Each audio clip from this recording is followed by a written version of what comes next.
नमस्कार साथियों, स्वागत है आपका बाल विकास की कक्षा में।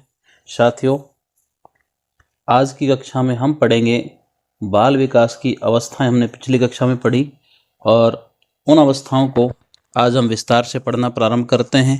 तो साथियों, आज की बाल विकास की कक्षा में हम गर्भावस्था और शेषावस्था इन दो अवस्थाओं का विस्तार से वर्णन करेंगे। तो साथियों, अगर आप चैनल पर नए हैं तो चैनल को सब्सक्राइब करें, वीडियो को लाइक और शेयर करें। चलिए शुरू करते हैं आज की बाल विकास की ये कक्षा। साथियों, सबसे पहले हम देखिए, आपको हमने बताया कि बाल विकास की जो अवस्थाएं हैं, गर्भावस्था, शैशव अवस्था, इसके बाद बाल्यावस्था, किशोरावस्था, इन अवस्थाओं का अपन को अध्ययन करना है और अंत में हम प्रौढ़ावस्था का भी अध्ययन करेंगे। तो साथियों, सबसे पहले हम गर्भावस्था का अध्ययन आज करते हैं। तो गर्भावस्था क्या होती है? जैसे कि आप गर्भावस्था से वैसे परिचित हैं, आप सामान्य बातों को जरूर जानते हैं इसके बारे में। देखिए, गर्भावस्था क्या है? गर्भावस्था का मतलब होता है कि जब कोई स्त्री गर्भ धारण करती है, वहीं से गर्भ धारण करने के समय से ही गर्भावस्था प्रारंभ हो जाती है। और जो गर्भावस्था है साथियों, इसकी जो अवधि होती है वो 270 दिन, या हम यूँ कह सकते हैं 280 दिन, या फिर 40 सप्ताह कह सकते हैं, या फिर 9 माह और 10 दिन तक की अवधि होती है। लेकिन फिर भी जो गर्भावस्था की अवधि है वो मिनिमम 180 दिन की हो सकती है और अधिकतम वो 330 दिन तक भी हो सकती है। ऐसी कई क्रिटिकल कंडीशंस होती हैं जिनमें गर्भावस्था की अवधि कम से कम 180 दिन और अधिकतम 303 दिन 30 दिन हो सकती है। लेकिन अपन को गर्भावस्था की अवधि सामान्य जो है वो याद रखनी है कि 270-80 दिन या 40 सप्ताह या फिर 9 माह 10 दिन तक गर्भावस्था की अवधि सामान्य स्थिति में होती है। साथियों, गर्भावस्था के 3 चरण माने जाते हैं और 3 चरण होते हैं। देखो, एक होती है बीज अवस्था, एक होती है भ्रूण अवस्था और एक होती है गर्भस्थ शिशु की अवस्था। अब बीज अवस्था क्या होती है साथियों? देखिए, बीज अवस्था का मतलब होता है जो कि 0 से, यानी कि जिस दिन से गर्भ धारण किया उस दिन से 2 सप्ताह तक की जो अवधि है वो बीज अवस्था कहलाती है। यानी कि इस अवस्था में जो बालक की आकृति होती है वो अंडानुमा होती है, एक बीज के समान होती है। दूसरी गर्भावस्था की स्थिति होती है भ्रूण अवस्था। अब भ्रूण अवस्था जो होती है वो 2 सप्ताह से लेकर, यानी कि दूसरे माह के लगभग अंत तक हम कह सकते हैं इसको। तो ये भ्रूण अवस्था की अवस्था होती है। और जो भ्रूण अवस्था होती है इसमें शिशु का जो विकास होता है, जो गर्भस्थ जो शिशु है, भ्रूण जो है उसकी जो हम कह सकते हैं कि विकास है सर्वाधिक तीव्र होता है। यानी कि जो भ्रूण अवस्था है उसमें उस भ्रूण का जो विकास है वो सबसे तीव्र गति से होता है। फिर तीसरी होती है एक गर्भस्थ शिशु की अवस्था। अब गर्भस्थ शिशु की जो अवस्था होती है वो लगभग 2 माह से 9 माह तक रहती है। यानी 2 माह से और लगभग 9 माह तक इसको हम गर्भस्थ शिशु की अवस्था कहते हैं। तो साथियों, ये गर्भावस्था के 3 चरण होते हैं: बीज अवस्था, भ्रूण अवस्था और गर्भस्थ शिशु की अवस्था। इसमें सबसे तीव्र विकास होता है। गर्भस्थ शिशु की जो क्रियाएं होती हैं उनको हम फीटल एक्टिविटीज़ कहते हैं। यानी कि जो गर्भ में जो शिशु होता है वो जो एक्टिविटी करता है उनको क्या कहा जाता है? उनको फीटल एक्टिविटीज़ कहा जाता है। विशेष ध्यान रखने योग्य बात है कि गर्भस्थ शिशु की जो एक्टिविटीज़ होती हैं, जो गतिविधियां होती हैं, उनको हम फीटल एक्टिविटीज़ कहते हैं। गर्भस्थ शिशु को पीड़ा का अनुभव नहीं होता। यहाँ भी महत्वपूर्ण बात कि जो गर्भ में शिशु है उस शिशु को पीड़ा का अनुभव नहीं होता है और ना ही उसको गंध का अनुभव होता है। यानी पीड़ा और गंध इन दोनों का अनुभव उसको नहीं होता है। गर्भस्थ शिशु का जो विकास है वो सिर से पैरों की ओर होता है। देखो, हमने आपको पहले बताया कि जो विकास है वो सिर से पैरों की ओर होता है। मस्तक बोधमुखी विकास होता है, उसको हम केंद्र से परिधि की ओर भी कह सकते हैं। तो देखिए, तीसरे माह में जो शिशु होता है उसकी स्वाद इंद्रियों का विकास प्रारंभ हो जाता है। यानी गर्भ में जो शिशु है जब वो तीसरे माह में होता है तो उसकी स्वाद इंद्रियों का विकास क्या हो जाता है, प्रारंभ हो जाता है। और गर्भावस्था की जो अवधि हमने आपको बता दी कि 280 दिन होती है, या फिर हम 40 हफ्ता कह सकते हैं, या 9 माह 10 दिन तक हो सकती है, और कम से कम 180 दिन हो सकती है, अधिक से अधिक 330 दिन क्रिटिकल कंडीशंस में हो सकती है। साथियों, ये हमने गर्भावस्था के बारे में कुछ मुख्य मुख्य बातें जानी। गर्भावस्था के 3 चरण आपको बताए, बीज अवस्था, भ्रूणावस्था और गर्भस्थ शिशु की अवस्था। गर्भस्थ शिशु की क्रियाएं फीटल एक्टिविटीज़ कहलाती हैं। गर्भस्थ शिशु को पीड़ा और गंध का अनुभव बिल्कुल नहीं होता है। गर्भस्थ शिशु का विकास जो होता है वो सिर से पैरों की ओर होता है। तीसरे माह में शिशु के स्वाद इंद्रियों का विकास प्रारंभ हो जाता है। और गर्भावस्था की अवधि 270 से 80 दिन, या फिर 40 हफ्ता कह सकते हैं, या 9 माह 10 दिन कह सकते हैं। और विशेष परिस्थितियों में गर्भावस्था की अवधि कम से कम 180 दिन और अधिक से अधिक 330 दिन तक हो सकती है। साथियों, अब हम बात करते हैं गर्भावस्था को प्रभावित करने वाले कारक कौन कौन से हैं। नहीं, ऐसी कौन कौन सी बातें हैं, ऐसे कौन कौन से कारक हैं जो कि गर्भावस्था को क्या करते हैं, प्रभावित करते हैं। तो साथियों, गर्भावस्था को प्रभावित करने वालों में 4 बातें या 4 कारक मुख्य हैं। एक होता है माँ का स्वास्थ्य। अब जो माँ का जो स्वास्थ्य है वो किस प्रकार से प्रभावित करता है, यानी गर्भावस्था के दौरान अगर जो माँ है वो किसी मान लो संक्रामक बीमारी से पीड़ित हो जाती है, या फिर कोई ऐसी औषधि का सेवन करती है जिसका प्रभाव उसके जन्म के उपरांत शिशु पर पड़ता है, तो माँ का जो स्वास्थ्य होता है वो भी प्रभावित करता है गर्भावस्था को।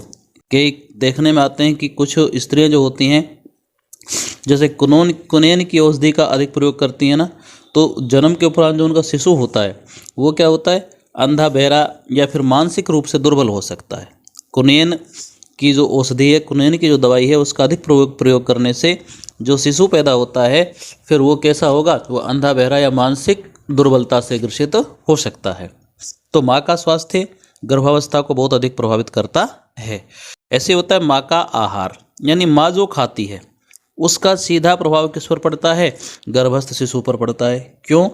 क्योंकि गर्भस्थ शिशु जो है वो आहार नाल के द्वारा माँ से जुड़ा होता है।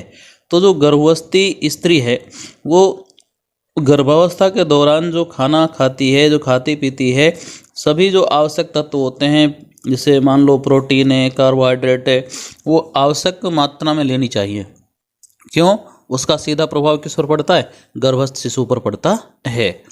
ऐसे ही माता पिता की उम्र, माता पिता की उम्र भी गर्भावस्था को क्या करती है, प्रभावित करती है। यानी कि जैसे मान लीजिए अगर कोई स्त्री एक निश्चित एक मैच्योरिटी जो उम्र होती है, यानी कि एक परिपक्वता की जो उम्र होती है जिसको हम 20-21 से 28-30 तक मान सकते हैं, यानी कि गर्भ धारण करने की जो वास्तविक उम्र, अच्छी उम्र मानी जाती है वो 20-22 से लेकर 28-30 तक मानी जाती है।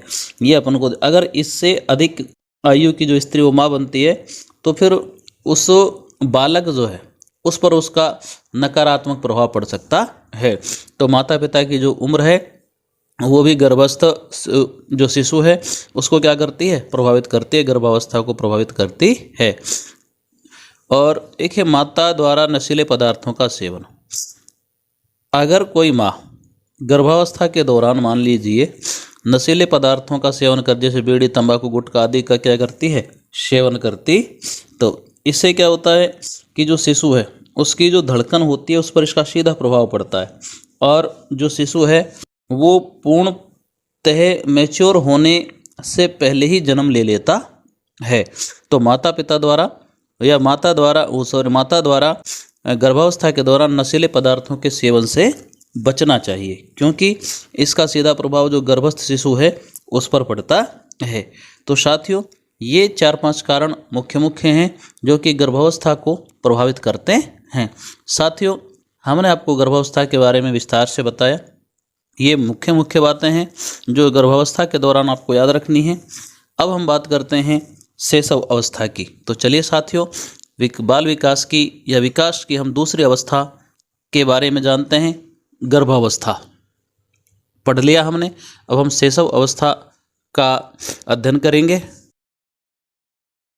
साथियों, शैशव अवस्था बाल विकास की जो दूसरी अवस्था है वो शैशव अवस्था है और सबसे महत्वपूर्ण अवस्था शैशव अवस्था को माना जाता है। अब सबसे महत्वपूर्ण क्यों माना जाता है ये अब हम आपको इस में बताएंगे। तो देखो, शैशव अवस्था होती क्या है।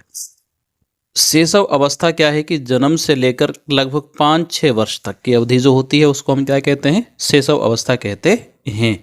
यानी कि जैसे ही शिशु जन्म लेता है तो उस जन्म के बाद से ही और जो 5 या 6 वर्ष तक की जो अवधि होती है उसको हम शैशव अवस्था कहते हैं।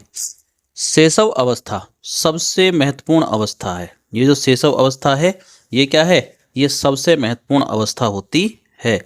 अब सबसे महत्वपूर्ण क्या है, शैशव अवस्था बाल विकास की या मानव विकास की सबसे महत्वपूर्ण अवस्था है। ठीक है, इसी शैशव अवस्था जो होती है भावी जीवन के निर्माण का आधार होती है।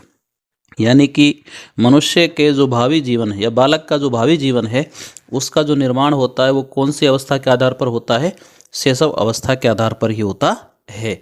और क्रो ने तो जो 20वीं शताब्दी थी उसको शिशु की शताब्दी या बालक की शताब्दी कहा है। तो देखो, शैशव अवस्था में जो बालक होता है उसकी जो शिशु जो होता है उसकी इंद्रियां जो है वो काम करने लग जाती हैं। जैसे बालक ऋषि में रेंगना भी सीखता है, चलना भी सीख जाता है और बोलना भी शिशु अवस्था में सीख जाता है। तो बहुत महत्वपूर्ण अवस्था है विकास की। बालक रेंगना सीखता है, चलना सीख जाता है, खड़ा होना और बोलना सीख जाता है। तो शिशु अवस्था को लेकर फ्रायड ने बहुत महत्वपूर्ण बात कही। देखिए फ्रायड क्या कहता है, मनोवैज्ञानिक है फ्रायड। उन्होंने क्या कहा है, उन्होंने कहा है कि मनुष्य को जो कुछ बनना होता है वह प्रारंभ के 4-5 वर्षों में ही बन जाता है। तो देखिए कितनी महत्वपूर्ण अवस्था है शैशव अवस्था कि फ्रायड ने इसको इस प्रकार रेखांकित किया है कि मनुष्य को जो कुछ बनना होता है वो प्रारंभ के 4-5 वर्षों में ही बन जाता है। अब प्रारंभ के 4-5 वर्ष जो होते हैं वो कौन सी अवस्था होती है, वो शैशव अवस्था होती है। तो शैशव अवस्था बहुत महत्वपूर्ण है। स्ट्रेंग ने लिखा है कि जीवन के प्रथम 2 वर्षों में बालक अपने भविष्य की आधारशिला रखता है।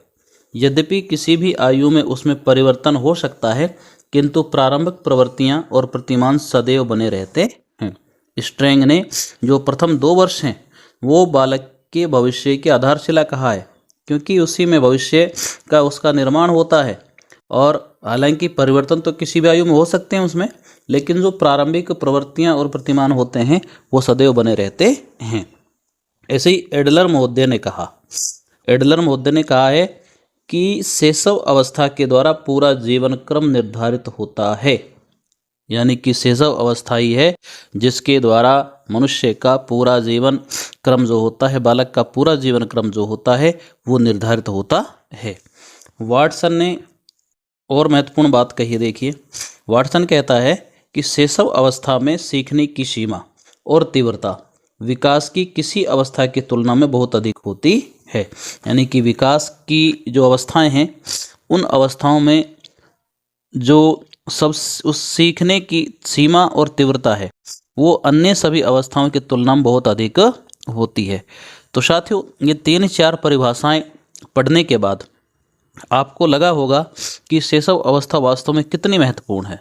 यानी कि बालक के जीवन का निर्माण आधार यही है और बालक को जो कुछ बनना होता है वो 4-5 वर्षों में ही बन जाता है, ऐसा फ्रायड ने कहा है। ठीक है, परिभाषाएं भी आप याद रखिएगा। फ्रायड ने क्या कहा है, फ्रायड कहता है कि बालक को या मनुष्य को जो कुछ बनना होता है वो 4-5 वर्षों में ही बन जाता है। और स्ट्रेंग ने भविष्य के आधारशिला कहा है इसको, शैशव अवस्था को। और एडलर महोदय ने तो कहा है कि भाई जो पूरा जीवन क्रम है वो शैशव अवस्था के द्वारा ही निर्धारित होता है। वाटसन ने कहा कि सीखने की जो सीमा और तीव्रता होती है वो अन्य अवस्थाओं की तुलना में शैशव अवस्था में बहुत अधिक होती है। चलिए आगे बढ़ते हैं, शैशव अवस्था के बारे में और महत्वपूर्ण बातें जानते हैं। साथियों, अब हम बात करते हैं शैशव अवस्था की कुछ अन्य विशेषताओं की। तो देखिए, जो 20वीं शताब्दी थी उस 20वीं शताब्दी को शिशु या बालक की शताब्दी कहा जाता है। और किसने कहा, क्रो ने इसको 20वीं शताब्दी को बालक की शताब्दी या शिशु की शताब्दी कहा है। ठीक है, जो शैशव अवस्था होती है वो खिलौनों की अवस्था होती है। यानी कि जो बालक हो, जो शिशु होता है, वो खिलौनों से खेलता रहता है। यानी कि 0 से जन्म से लेकर 5-6 साल तक का जो बच्चा होता है वो खिलौनों से अधिक खेलता है, इसलिए उसको हम शैशव अवस्था को खिलौनों की अवस्था कहते हैं। दूसरा ये कि आत्म प्रेम की जो भावना होती है वो अधिक होती है। यानी कि स्वयं से प्रेम करता है जो बालक होता है, वो स्वयं से, शिशु जो होता है वो स्वयं से अधिक प्रेम करता है, तो इसको आत्म प्रेम की भावना इसमें अधिक होती है। कल्पना जगत में विचरण, जो शिशु होता है वो कल्पना जगत में ही विचरण करता रहता है, नई नई कल्पनाएं करता रहता है, कल्पनाओं में खोया रहता है, तो ये कल्पना जगत में विचरण करने की अवस्था होती है। बालक जो शिशु है वो स्वार्थी और आत्म केंद्रित होता है, अर्थात स्वार्थी होता है, आत्म केंद्रित होता है। यानी कि वो प्रत्येक वस्तु पर अपना ही हक जताता है, तो वो स्वार्थी होता है और आत्म केंद्रित होता है।